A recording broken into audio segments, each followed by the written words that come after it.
The Night Before Christmas by my old friend Clement C. Moore.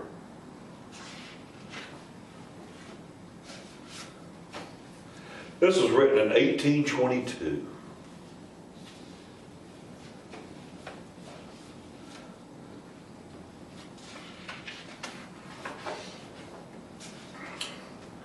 "'Twas the night before Christmas, when all through the house not a creature was stirring, not even a mouse.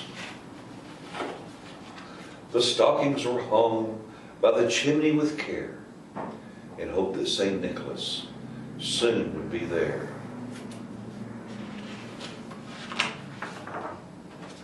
The children were nestled all snug in their beds, while visions of sugar plums danced in their heads. And Mama in her kerchief, and I my cap, had just settled down for a long winter's nap. When out on the lawn there rose such a clatter, I sprang from my bed to see what was the matter. Away to the window I flew like a flash, tore open the shutters and threw up the sash. The moon on the breast of a new fallen snow gave a luster of midday to objects below. When what to my wondering eyes should appear but a miniature sleigh and a tiny reindeer, with a little old driver so lively and quick, I knew in a moment it must be Saint Nick. More rapid than eagles his coursers they came, and he whistled and shouted and called them by name. Now Dasher, now Dancer, now Prancer and Vixen, on Comet, on Cupid, on Donder and Blitzen. To the top of the porch, to the top of the wall, now dash away, dash away, dash away all. As dry leaves before the wild hurricane fly, when they meet with an obstacle, mount to the sky. So up on the housetop, the coursers they flew, with sleigh full of toys, and St. Nicholas too.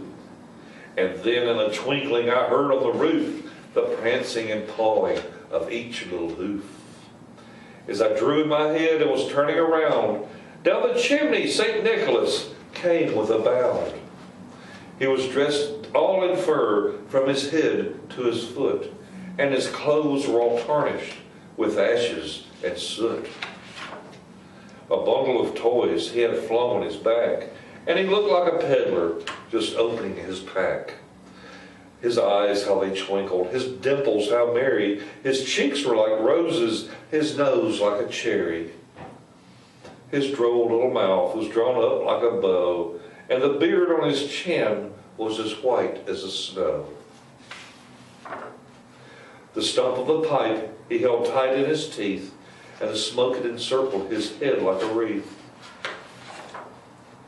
He had a broad face and a little round belly that shook when he laughed like a bowl full of jelly. He was chubby and plump. I saw him in spite of myself. A wink of his eye and a twist of his head soon gave me to know I had nothing to dread. He spoke not a word, but went straight to his work and filled all the stockings, then turned with a jerk, and laying his finger aside of his nose and giving a nod, up the chimney he rose. He sprang to his sleigh, to his team gave a whistle, and away they all flew like the down of a thistle. But I heard him exclaim as he drove out of sight, "Merry Christmas to all, and to all a good night." Merry Christmas, everyone.